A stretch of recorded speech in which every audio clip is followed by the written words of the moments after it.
So hi everyone, I'm Eric. I'm the head of BD at Analog. I've been with Analog for about 2 years now, and I am pretty sure that we have not had too much communication between the core team directly with the community in this kind of format. So my apologies there for not kind of doing this a little bit earlier. I'm sure there's been a little bit of confusion with you guys about quite a few questions that you guys might have about kind of our roadmap, stuff like when is TGE, certain technical questions, etc. That I think it would be really good to answer all of these questions here. So I guess without delaying any further, I guess we can begin. So the first question, I guess the most common question that we've gotten was kind of about the roadmap, especially about when is the mainnet going to be. So I can give you guys a pretty good update on kind of our timeline and roadmap in general here. So the first thing is that in last quarter, I think what we haven't announced is we've done a lot more work with Analog GMP as well as like Analog's Explorer. And we've also integrated new chains like BSC, Avalanche, and Arbitrum, etc. in last quarter. And another focus on last quarter was just making sure that these chain integrations are properly kind of built, everything stable, etc., leading up to Q4. So Q4 is kind of like the timeline that you're probably looking for in terms of the first release of the mainnet. So sometime end of this quarter, around like maybe November, December time, we're going to aim for the first release of the mainnet. And that mainnet will go live with Analog's suite of products. It will go live with Analog's GMP, Watch, and Explorer. So basically, Q4, we're going to have the actual mainnet release. This mainnet release will not have any token just yet as of the time it's released. So the mainnet release, in a sense, is separate from the TGE. I'll get to the TGE shortly right after this. So when the mainnet is released, there will also be in this quarter, a integration with Circle's CCTP. So CCTP is the cross-chain transfer protocol, which allows you to transfer basically USDC tokens from one chain to another. And this will be really, really important for an announcement that we're going to make about later this week of the new product and joint venture that we're launching. So we haven't announced it yet. I don't want to spoil anything in this call, but I think about the end of this week, we're going to announce a new product that's similar to Pixelport that uses the CCTP integration. It's a really exciting product, I think, and you guys are, I think, going to really like how it works. Also, Q4, we're going to release automations on Testnet. So automations is a functionality that basically allows users to trigger cross-chain actions directly from smart contracts in an automated way. So that's going to be like a new kind of product line that's in parallel with Analog GMP, Watch, and Explorer. So while Analog GMP, Watch, and Explorer are on the mainnet, the automation will be on Testnet being tested. In addition, we're going to have new chain integrations in Q4. So Q4 is we're going to have Base, so Base first, and then Movement. So Movement is kind of like the Move VM-based kind of blockchain or like L2 that's kind of going to launch pretty soon. And then I think really excitingly, we're going to do Telegram, like Ton. So we're going to be the first interoperability solution out there that actually has a Ton integration out there. So people will be able to migrate their EVM-based liquidity and their EVM-based messages and apps with Ton. And they're going to be able to create these cross-chain applications between EVM and Ton. We're the first cross-chain messaging solution that actually supports that. That's really exciting. And then after Ton, if we have time this quarter, we're going to try to do Solana as well. So Solana will be the next integration after Ton. It will probably take about 1.5 months after Ton to complete approximately. So that will be either end of this quarter or early next quarter-ish. So the whole idea that we have right now with chain integrations is to kind of add as many of the large EVM chain integrations as possible, and then be like really early or first to go to market with these non-EVM chains like Ton or Solana. I think it's going to be really exciting for kind of how many apps we can support, and supporting apps that, especially on Ton, that previously weren't able to do interoperability, and allow them to do interoperability. Now, onto the TGE side. So the mainnet will first launch, as I mentioned, without the token itself circulating. However, we're going to launch the token shortly after the mainnet launch. So what's going to happen is the current plan is as the mainnet is launched around that similar timeline, we're going to do likely some sort of public sale. This has not been fully confirmed, and this is depending on market conditions. Okay, so there's a public sale that we need to do to kind of like right before the TGE. After the public sale, there will be some sort of like time buffer between the conclusion of the public sale and the actual token generation event, with the token generation event being essentially when the token actually gets traded on centralized exchanges and such. That would probably be around end of this year. So we're currently looking to fill both the mainnet and the TGE this year sometime, probably towards the end of this year is our current timeline. Now, I gotta kind of preface this with a few things. One is it depends on the market conditions, of course. So many of you guys, like I think this touches on another major question that we've gotten, which is essentially why has things or feedback is why have things been delayed so much, right? Because we keep on saying, oh, things will get launched in September, things will get launched in August, etc., and then we keep on pushing it back. One major reason is because we want to wait for the proper market conditions to launch everything. Make sure that when the analog token does launch, people actually can pay maximum attention to it. It doesn't overlap with other major product launches, so like people's attention wouldn't be split between, like, let's say if we launch this week, everyone would be looking at Eigenlayer, right? And then we would have to be competing with Eigenlayer for a spot in terms of like their attention span, right? So just want to make sure that when we do launch that, all of these things are kind of taken into consideration. And then as well as like generally speaking, make sure the market itself is able to support kind of the liquidity that we want to kind of launch the token with, and that we're preparing to launch the token with. So with all that considered, we're currently planning to have the TG around end of this year and then have the mainnet shortly before that. Hopefully that answers a lot of your questions related to the timeline here. A little more things when it comes to, I guess, our roadmap and kind of a little bit about development is on the validator side. We have over 2,500 validators that are looking to onboard into our active validator set right now. However, our validator set is not that big. Like, we can't actually support that many validators at the same time. Like, we can't support 2,700 validators right now because we want to make sure that the network is stable with a smaller number of validators before we add more. So we are monitoring and expanding this Testnet validator program to add more active external validators while we're preparing for the mainnet.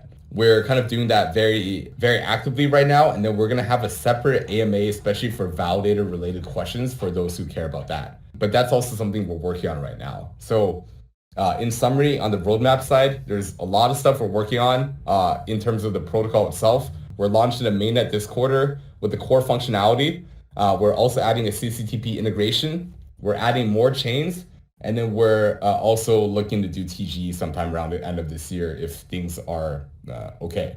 Another question that we've gotten is, are there any more tasks planned for the testnet? So right now, most tasks are related to the analog watch. So for example, there's the analog watch game.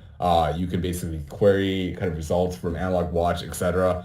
We will have more tasks planned for the testnet. And these tasks are generally going to be related to the apps that we're going to launch with. So to give you guys an idea, we have over 40 apps that are building with analog or have committed to build with analog in various capacities.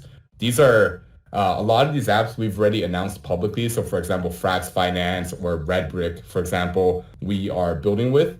And for some of these apps, we're going to have app-specific tasks that when they launch on the analog testnet, but before the analog mainnet, we're going to have some sort of airdrop related tasks for these products. One product, for example, that we will definitely have tasks for, we've already announced before, is Pixelport. So Pixelport is essentially a project, a joint venture, or not joint venture, but collaboration between us and another company to kind of build this sort of cross-chain NFT. We call it the cross-chain NFT super app, right? So this essentially allows you to kind of mint and bridge cross-chain like NFTs from any chain that we support to any other chain that we support.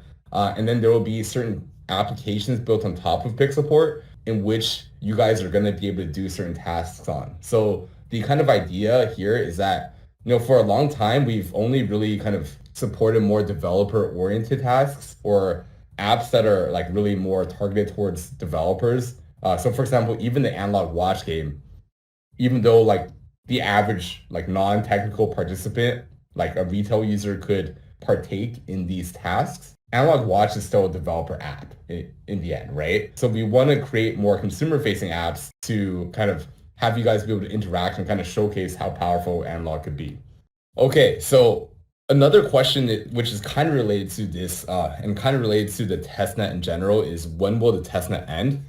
So yeah, I think one of you guys also just asked this question on the group chat, but we've also been asked this previously as we are preparing for the AMA. But essentially, the testnet is going to end, like in terms of rewards, like the rewards for the testnet, the purpose of the airdrop, that's going to end right before the TGE. That's going to basically, like, so even when people are, essentially the testnet won't necessarily end even at the TGE, but the rewards for the testnet will end around the TGE time. So the idea is that there's always going to be a sort of developer-friendly testnet for people to use and deploy on before they deploy on the analog mainnet. But for the purposes of the TGE itself, that's going to be basically, for the purposes of the, like airdrops and, a lot of what you guys care about on that perspective, that's going to be basically right before the TGE sometime. After the TGE though, so one big issue, right, is that of course, we don't want our users to just kind of play around with the testnet and not play around with the mainnet, right? Because obviously we want to translate that activity from the testnet to the mainnet. The translation of that activity will still happen because after the mainnet launches, we're still going to have additional sort of, I guess, token rewards for user activity on the mainnet to basically continually incentivize users to kind of participate in the network. So I hope that answers you guys' questions about when the testnet ends. Okay, so the next question that we've gotten, what are the main challenges in ensuring that different blockchains can interact seamlessly? So this is like more of a technical and a business question. So essentially, I guess the problem here is one is like, what does this seamless blockchain interaction mean? And two is like what you're trying to like achieve, right? So right now, like what Analog has achieved is for pretty much EVM and non-EVM chains, you're able to kind of connect these smart contracts to each other and allow one smart contract to send a message from smart contract on chain A to smart contract on chain B. This is very difficult to do because a huge challenge here is actually making sure that, of course, developing this infrastructure to make sure that, these smart contracts are able to communicate and like there's the proper relaying system to relay these messages. It has been the focus of Analog for the last 2 to 3 years. And then in addition to kind of that core technology, right, another challenge is, okay, so there's this interoperability part that we've built.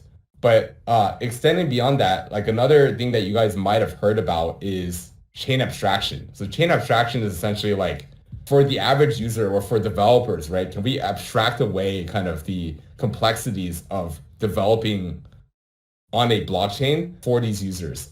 And so we are like another challenge is figuring out what kind of products on top of this infrastructure we need to build to enable chain abstraction and how to build these products.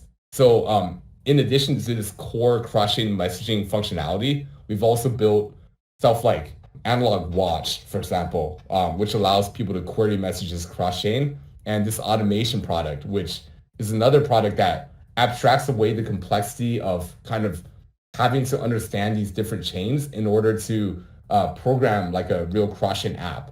And even a product like Pixelport is a step towards chain abstraction by essentially allowing users to not have to worry about which chain their NFTs are when they want to, I guess, mint and transfer NFTs.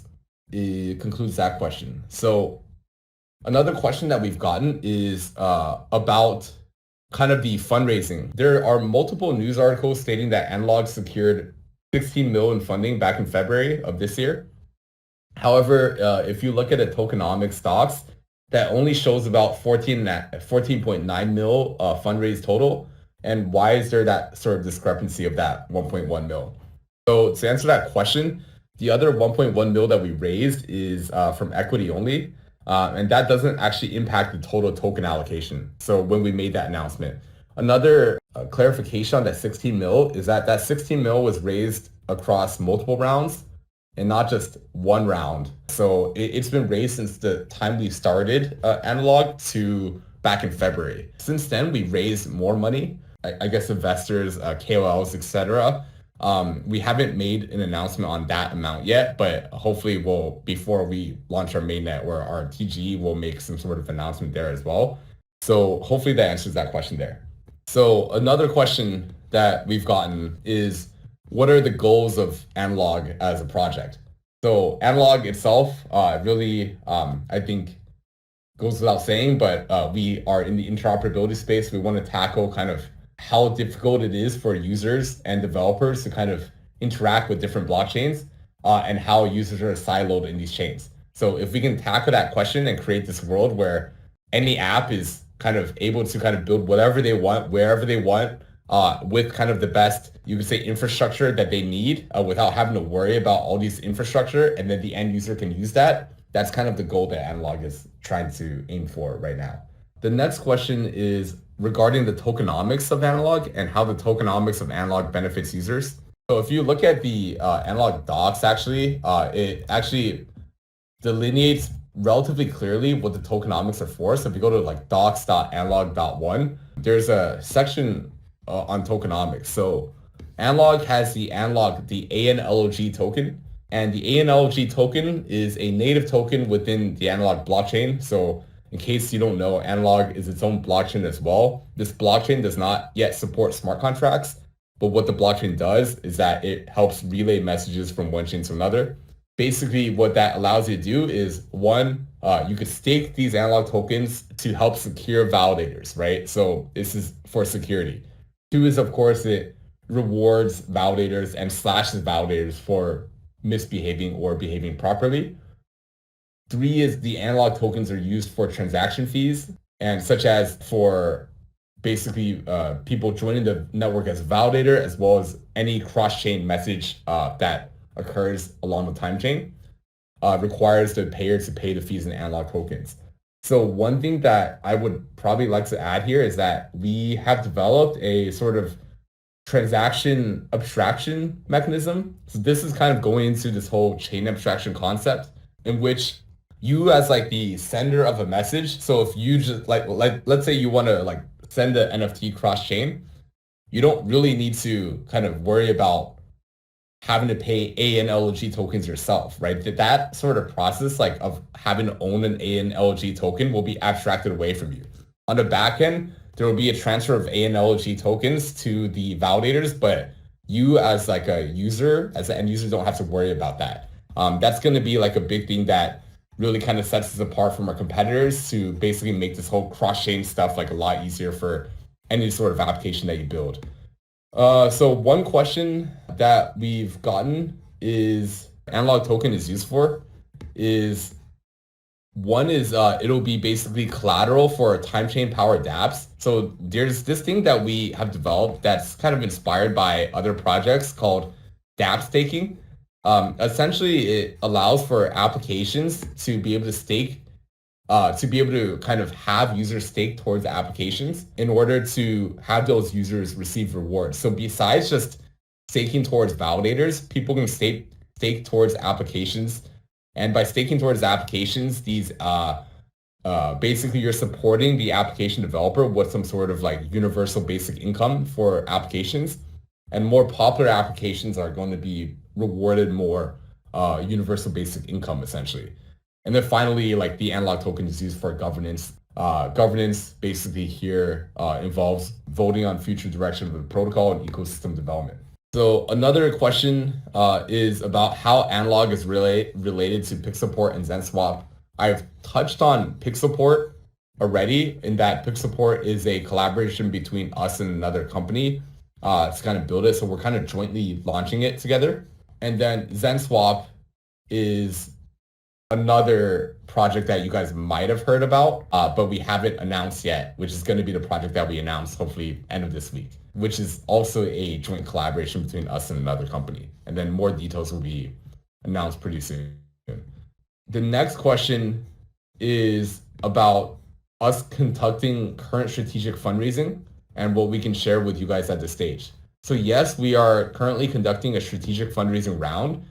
And there, as I mentioned, there will be a public sale as well. So there's kind of like two rounds that we're currently looking. The strategic fundraising round is a private sale that would probably conclude before the public sale starts. And then there will be a public sale that allows our community to kind of buy more analog tokens sometime in the not distant future, sometime this year is how I would say.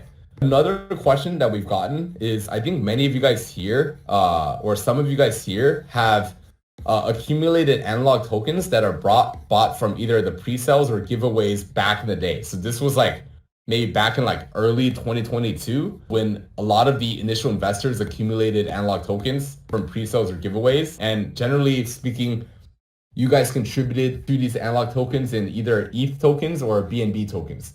So there's no stable coins that were raised here. This was all Ethereum tokens and BNB. We are going to give a refund to these users because at that time, there's various reasons for why we give the refund, but we want to make sure that we carry out any sort of public sale more properly. Now we want to make sure that we fully deliver on what we promised, right? So in terms of the refund, you'll get a refund in the native token that you contributed on. So if you contributed ETH, you'll get ETH back. If you contributed BNB, you'll get BNB back. Now, this is actually probably beneficial because as far as I can tell, the BNB price now is probably higher than the BNB price back in the day when you guys contributed it. So it's actually better than what you would have otherwise gotten if we just refunded the contribution amount, like I guess in parity with the USDT amount that was valued at that time. Hopefully that answers that question. And then also the refund itself will be carried out very soon, very, very soon. So definitely sometime this quarter, but probably sooner than you expect. So we will contact you guys as soon as everything's ready. Everything is almost ready for it. We're just making sure a few more things are set up. There'll be a dedicated portal for this refund process as well, which we've already kind of finished, but we just need to make sure that we align a few more things before that. Cool. Hopefully that answers that question. Another question that we've gotten is that Pixelport. So we know that Pixelport is powered by Analog's GMP. Are there other projects using this technology, or will you be launching more practical use cases with this technology in the future? We probably have like 40 applications that I mentioned that are building with us in various capacities. And I think by the time we launch our mainnet, we're currently aiming for about 80 or so total submitted applications that are kind of building with Analog to some extent. So hopefully this represents a really, really strong ecosystem. Our ecosystem of developers is already really, really strong compared to other interoperability projects. We believe that it's going to be even stronger as we kind of continually develop this, our technology. So another question is, does Analog have plans in the future to make the whole process of developing and querying data for Web3 projects more easy and have a more detailed guide for non-developers? The answer is yes, in that there will be a more detailed, I guess for Analog Watch, which is kind of the querying data product that we have, it's going to be more easy for users to be able to use it, right? As we kind of develop more things. And even with the watch game, you already see that with the watch game, general users are able to kind of contribute towards popular data sets that users believe are going to be useful for the actual mainnet. That's going to basically continue as time goes on as well. Okay, Testnet, airdrop rewards, information, we already answered that. Okay, great. So we've answered all the current, like the previous questions before that are asked before today. So now we're going to go with additional questions that are collected during this session. And I think if there's more questions that are asked, we're going to kind of continually kind of answer The first thing is, okay, Eric, what about Series A funding? You have talked about in the last AMA about raising a Series A funding until TGE with a much higher valuation. Any update about it? So we're essentially still doing the same thing, but we just changed the name from a Series A to a strategic round. So the current strategic round that we're doing, like, doesn't really matter what the name is. It's a higher valuation than the last round that we did. Hopefully that answers your question. So essentially, we're still doing the same thing. So two is if the testnet keeps extending, more users will come, which will result in a dilution of rewards. And that would be unfair for users who started from day one. So I think part of this is true from a very vanilla perspective if you look at it from absolute numbers. However, that's not exactly true. So first of all, we've already extended rewards by 50% from a minimum of 2% of the supply to a minimum of 3% of the supply. And second of all, the new projects that we are going to be doing testnets rewards with are going to be joint tokens between, like, let's say analog tokens, as well as, for example, with Pixelport, there will also be Pixelport token rewards as well for the new campaigns, right? So if you've already contributed to the old campaigns, it doesn't really dilute you, because now by contributing to this new campaign, not only do you get more analog tokens, but also you'll also get Pixelport tokens at the same time, right? So it will be a dual token reward, because these new projects that are being launched will also have their own token as well. I think it's going to be really beneficial for users who have already kind of done old rewards or old campaigns to also kind of work on the new projects as well. Hopefully that helps answer that question. I definitely understand the concern about the dilution of rewards. Another thing that I would like to say is that every number that we have mentioned here is fairly conservative. Like, we don't like to overpromise in terms of like how many rewards we want to give and then under deliver it. And then from what we've seen in the market so far is that there will never be an airdrop campaign where everybody is happy. There's always going to be somebody who feels like they are treated unfairly for whatever reason. Our goal here is not to make sure that everybody is as happy as possible, but that we get as close to that as possible, right? That we are able to kind of make as many people happy based on kind of the power that we have and kind of the numbers we work with, make sure that people don't dump that much, make sure that exchanges are able to list us properly, etc. So 3, do you plan to be on an exchange for a long time, and will Analog be listed on Binance? We can't comment on the exact exchanges that will be listed on day one because of confidentiality agreements. We can say that we're talking to all the major exchanges right now. And a lot of these conversations are going pretty well, is what I can say. Another question, why does the TG happen after the mainnet launch? I think this is kind of the question that a lot of people seem to be a little bit confused about or maybe unhappy on right now. But the question is essentially, like, TGE has to happen after the mainnet launch because we're launching a chain, and without a chain, because we're launching a native token. If the chain is not on mainnet, you can't have a token that's on the mainnet, right? That is physically impossible to do it otherwise. We have not said thousands of times that TG will be before the mainnet.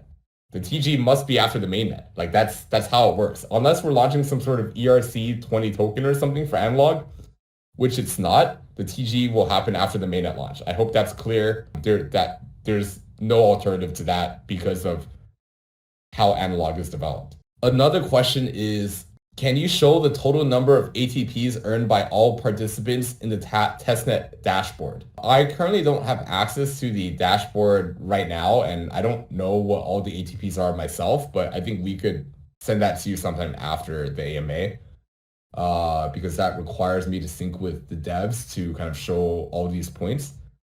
So unfortunately, I can't really answer that right now. And then another question is, can I explain the tokenomics here? Okay, so that I think somebody sent like the pie chart with 14.6% treasury, 15.4% team and advisors, 26% community, etc. So yeah, essentially, like, when we first launched Analog, a good number of tokens were released in the what we call the seed rounds. That's the very first round. However, that round has a 9-month cliff followed by 27-month linear unlock based on our current design. We feel like although there's a lot of tokens that were sold in that round, they don't actually unlock that quickly. Later rounds are either opportunistic rounds or official rounds, which we deem private sale / strategic rounds. So the opportunistic rounds are essentially rounds where between our official rounds, people have asked to give us checks. And then when they asked to give us checks, we just accepted them, right? So those are what the opportunistic rounds mean. And then the private sale and strategic round are like official rounds that we've conducted. The treasury is the treasury of the foundation. That basically like a centralized / decentralized treasury that is accumulated. And then the community is basically for future community rewards, right? So the good majority of rewards of kind of the remaining tokens will be basically for the community through various incentive mechanisms such as like the airdrop campaign for the testnet, etc. And then I think team and advisors are fairly self-explanatory here. Hopefully that answers your question about the tokenomics here. Another question. Tasks are usually quite difficult for people who don't know the technology or who don't know tech that well. And how can we attract more users to participate in the testnet? I would say that the current tasks are not super easy for people who don't know the tech, except for the analog watch game. So the analog watch game was designed for pretty much everyone to be able to kind of partake in and then I guess kind of contribute to the network no matter how technical or untechnical you are.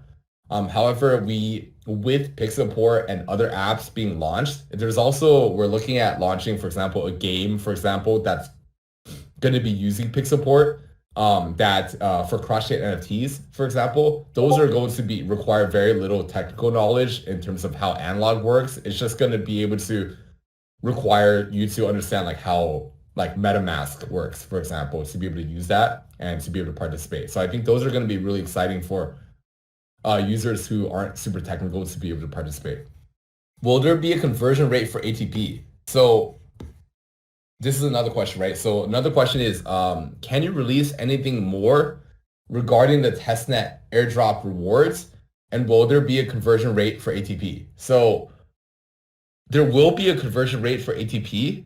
We have some internal numbers for it, but we can't exactly release it because the final number will be determined by after the testnet almost ends, and then we have to calculate how we distribute it based on kind of those rates at that time.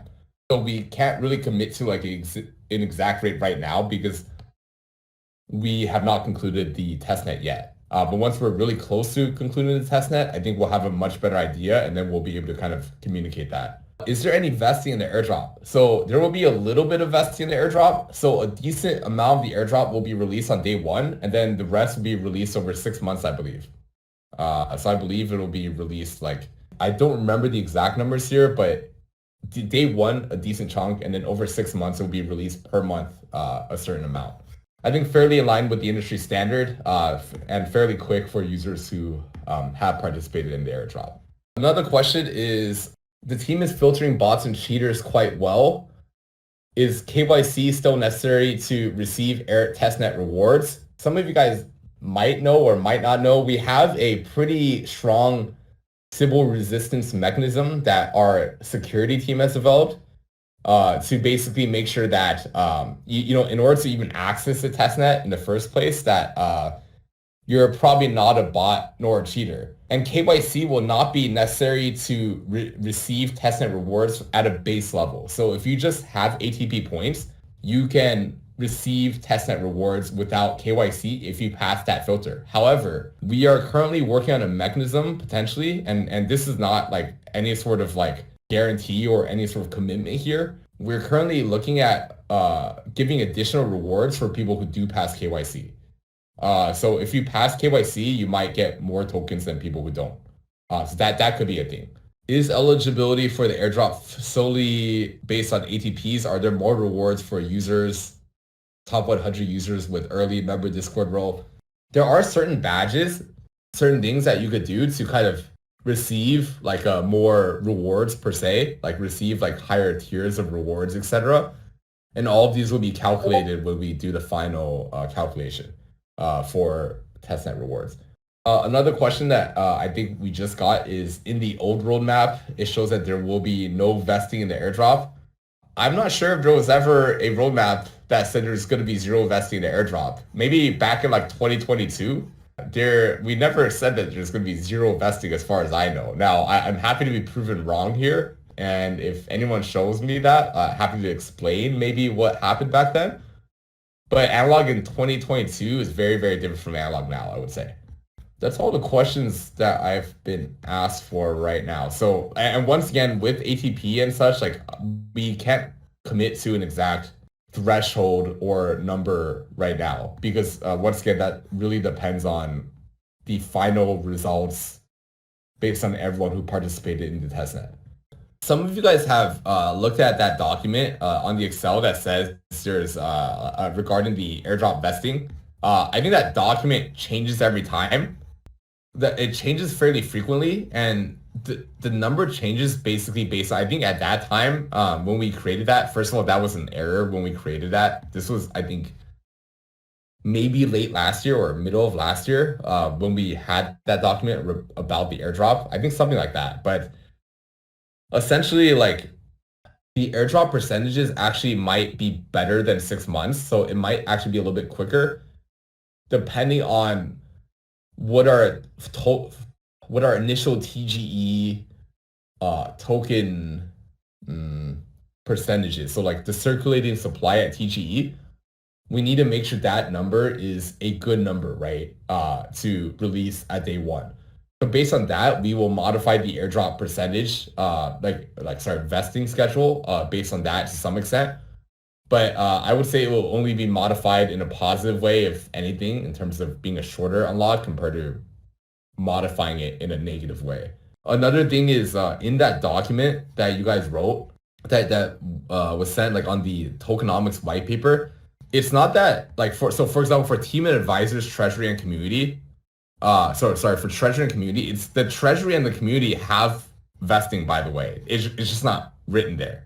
So like you can't, like, so for example, we wouldn't want to unlock all the treasury at day one, because like if we unlock all the treasury at day one, like we would just be able to dump it on you technically, right? And you would want assurances that we don't do that to some extent, right? So we wouldn't necessarily do that. However, like the total unlock schedule of these, of the treasury and the community is not written in that document. So that's why there's some confusion there. One question is, if mainnet, what will be the means of gas? So I guess you're trying to ask, like, if, like, when the mainnet is launched, like, how will gas be paid in the analog network? I guess that's what you're asking. So feel free to correct me if we're wrong here. But basically, like, gas in the analog, the analog blockchain will be paid with the analog token itself. So analog, once again, so analog is its own blockchain, correct? So every transaction in the analog network will be paid with the analog token, at least from a very technical sense. We have developed means to abstract away that sort of gas function for people who are sending, for example, a cross-chain message, right? So like, let's say you're trying to do like a cross-chain NFT transfer, your gas will essentially not, you don't have to worry about like having to own or to send analog tokens in order to do that necessarily, like if you don't want to, right? If you want to, you could do it. If you don't need to, right? So just giving users that option and kind of making it a lot easier to interact with analog for analog's core use cases. Another question is, how will analog help RWAs, real world assets? Okay, so analog definitely does help RWAs. We're actually talking to a decent number of projects that are kind of doing RWA tokenization or RWA trading to some extent. A lot of RWAs are kind of using sort of like interoperability to kind of interact with other RWA systems, or there are certain cases where certain RWAs are minted on one chain and then certain RWAs are, like, let's say, minted or represented on other chains. And being able to trade them or being able to kind of do like RWA finance requires you to kind of have that interoperability. So that's why we're talking to certain projects right now to actually help enable that sort of functionality with analog technology. So hopefully that answers your question. I know it's not like a super specific answer, but can't commit to too detailed of an answer without revealing who these partners that we're talking to are just yet. Cool. Is there any possibility in the future that we will go on without vesting like other big projects like Omni? I think it's industry standard to have vesting schedules for airdrops now. And I think the reason behind that is because you want a more dedicated community who's more involved with analog in the long term. And that's the only reason why people have these sort of vesting schedules, right? Is to make sure that, throughout that time period, like especially that initial bootstrapping time period where it's so important for the project to be successful, that the community is as involved as possible. So that's why we do it. That's why everyone else does it. Omni, for example, you mentioned Omni. Omni, the founder is a good friend of mine, or a decent friend of mine, I would say. So I think they might have reasons for why they do it their way, but based on kind of the specific tokenomics setups of our project, we've kind of set it up to have a vesting schedule right now. Developer tasks will stay as one-time completion until the testnet end. That I don't really quite understand that question. If someone could, I guess, elaborate on that, happy to answer it. And then somebody mentioned that how can people believe what you say if we keep changing our words? Now, I think we've stayed true to most of our words. There's been certain timelines in which once again, like every number that we've put up there, we've prefaced it with saying that these change due to market situations and such, right? And we can do it according to our word. Like we could do everything according to us, like committing to those exact dates. However, if we did that, the analog network won't do as well, right? So your project, like the project that you support, will not do as well. So that's why we need to do certain things where when we commit to something or when we say something, we say it with the best intentions in mind that this is what, to the best of our knowledge, what we think the date will be. And if these things change, we hope that the community understands that it is for the best of the entire network in order to kind of make these changes. So for example, when we delayed the date of the mainnet, it's because if we launched the mainnet in September, during when the market was dropping a lot, none of you guys will be happy right now. All of you guys will be complaining, and people will always find certain ways to kind of complain about certain things if things don't go the exact way they want, right? So that's why we're trying to minimize that by making sure that we launch everything and everything is done as optimally as possible. And when we say something, we say it with our best intentions in mind. Hopefully that answers your question.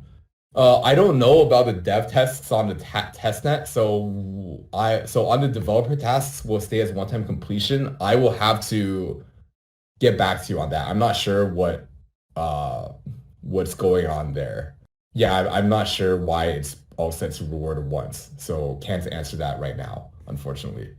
Yeah, so once again on the airdrop, it's going to the current plan is to unlock linearly over 6 months with a decent amount being unlocked at day one.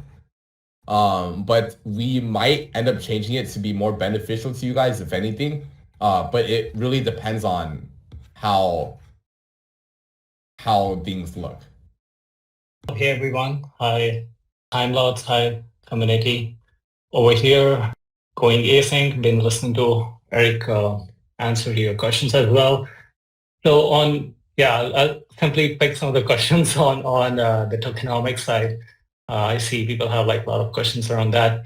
One thing is is airdrop only 3% or it may change? For the testnet, yes, we have 3% allocated. We have more available for community. I see a lot of people also saying that why airdrop is only 3%. We do have more available and we would allocate more as we needed. There's going to be more happening on the incentivized testnet as well as we move along. So more allocations, more tasks to be there for everyone to get involved and take advantage of what we have to offer for community.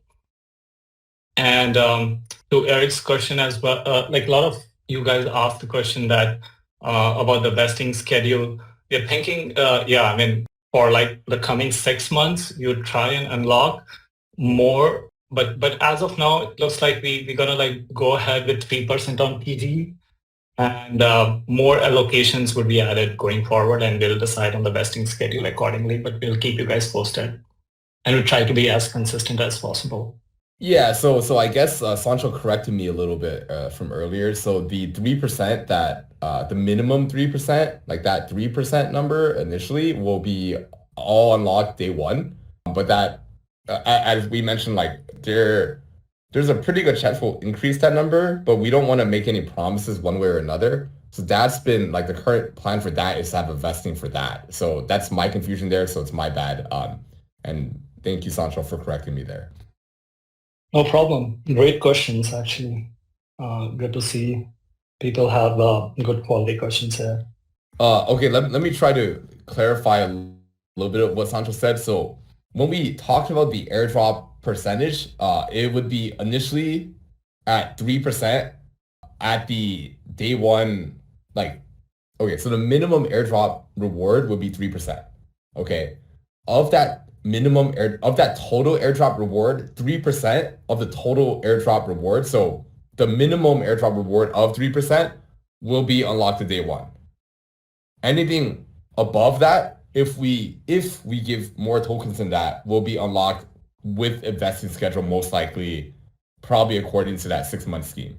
Also, one thing is somebody mentioned you need to pay ETH gas to claim it. No, you don't. We are a native token built on Substrate, and there's no ETH required to claim the tokens. So you can just claim the tokens for free. Okay, another point is TGE before mainnet, like layer 1 release TGE before mainnet. So some layer 1s have released the TGE before mainnet to be circulating, but most of them do not. Most of them release the mainnet first and then TGE. Generally, it's like a mainnet that is kind of sitting there that produces blocks, but you can't really do transactions on it per se. And then afterwards, you'll basically with our system, you'll upgrade the token, like you'll upgrade the chain essentially to add the tokens in it. So the way we design analog is analog itself is upgradable while it's running. So the mainnet could be launched first, and then you just upgrade the chain while it's running, and then it will basically have the tokens added there afterwards. Okay, so the total ATP question, like once again, I don't have that number with me right now. We would have to answer that after the AMA, unfortunately. So once again, I cannot answer that because I literally don't know the answer to that right now, and I don't have access to the dashboard at the particular moment. So I would have to sync with the devs and the product team to answer that. Okay. Win Series A. Once again, we have a strategic round we're trying to raise right now. Hopefully that would that's essentially like the fundraising that we need instead of like calling it the quote unquote Series A. 2, Testnet sometime this quarter. I personally think it will end like fairly soon. And I would say that we're pretty sure right now that the mainnet itself can be launched this year. The only uncertainty that we have, like the main uncertainty that we have, I would say, and once again, like this is based on our developers' best estimates, right? So things could potentially change here, but hopefully not. To our best knowledge, the mainnet will be launched this year. And to our best knowledge, the TGE will be hopefully end of this year. Now, the TGE might be delayed a tiny bit depending on when the mainnet launches, just because you don't want to launch it like on holiday season around Christmas time, because like there will be nobody who will invest in it around that time. Everyone will be with their family, right? Like around that time or around New Year time, right? So we got to keep that in mind, right? So if we don't run into those timelines and we're able to do it from a technical perspective, we'll do it this year. And that's kind of the goal we have right now. If not, we'll do it at the very beginning of next year for the TG. But the mainnet itself will be this year based on everything we know so far. And third question is, how in Thailand are you enjoying? I'm not personally in Thailand right now, unfortunately, but I go there quite often. If you're in Thailand, would love to meet sometime next time I'm there. Have we had an audit? We've had multiple audits by multiple auditing companies. we've released one auditing report by Hacken already publicly. I think you guys can find it somewhere. And then, so the chain itself has been audited by multiple companies. And then we also have gateway smart contracts on various chains. The smart contracts themselves will also be audited or are also audited as well by, I can't say who it is just yet because that hasn't been announced, but that has also been audited, yes. Oh, I see a lot of people asking this question is that if you do the mainnet, like how did it work prior to TG? And most of it is basically that we are going to be working with a lot of projects that would be called as an early adopter, and they would start using analog and analog watch and GMP both, and they would be testing, and they would potentially pay for the gas fees. So we'd have made that arrangements. And TG is a little bit different from that. Eric already explained that. Depends upon the stage we are with the listing and approvals related to it, which we'll talk about it a little bit more later on. But yeah, both the things doesn't need to coincide, and we'll take care of that. Are you guys ready to grind mainnet tasks before TG? Yeah. What's left to come before TG? We are integrating more chains. I'm not sure if it's written down there in the roadmap. I've already mentioned that, Sancho. I've already okay. That was cool. discussed like one of the first things we talked about. Okay, got it. I saw that question.